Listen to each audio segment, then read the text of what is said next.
According to Kyle Neubeck of the PhillyVoice, this was a very important summer for 2020 Philadelphia 76ers second-round pick Isaiah Joe. If he succeeded, great.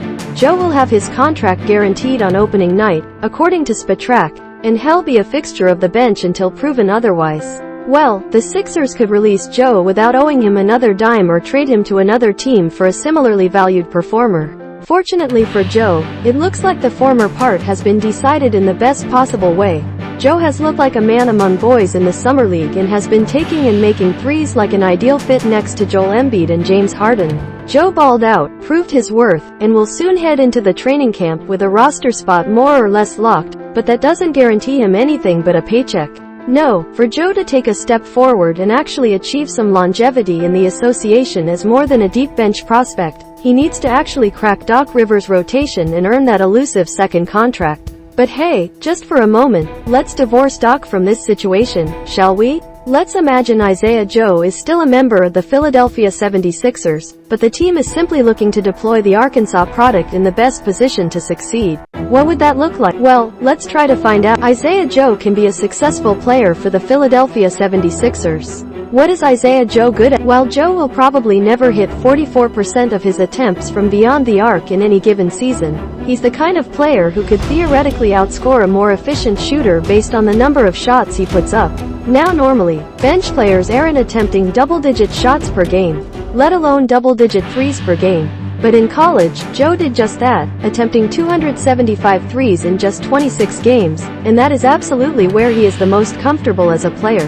Fortunately, when a team has a dominant center like Joel Embiid, who generates double teams like a proper Philly cheesesteak generates grease, surrounding him with performers who are comfortable bombing trace without taking a step is a sound, time-honored strategy for success. Remove any hierarchy, contractual stipulation, or favoritism towards older players, and theoretically, a coach should want to play Joe next to Embiid, especially if he can be just an average defensive contributor, which, according to FiveThirtyEight, he was last season.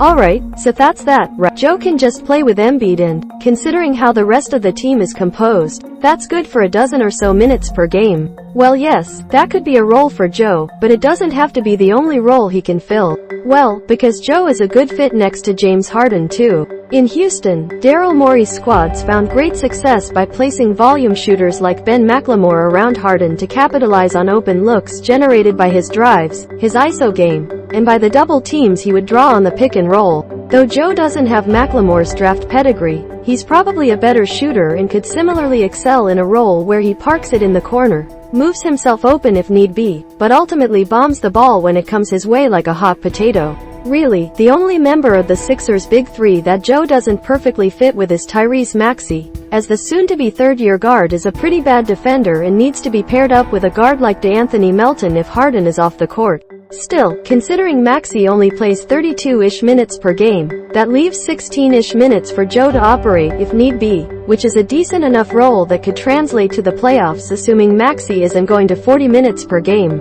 All things considered, not too shabby at all. For another team, securing a player like Isaiah Joe in the second round would be looked at like an absolute blessing. Fans would love his fearlessness as a shooter. His teammates would embrace his attitude, and his coach would look for opportunities to get him on the court, instead of reasons to keep him off of it. The Philadelphia 76ers would be wise to embrace that philosophy.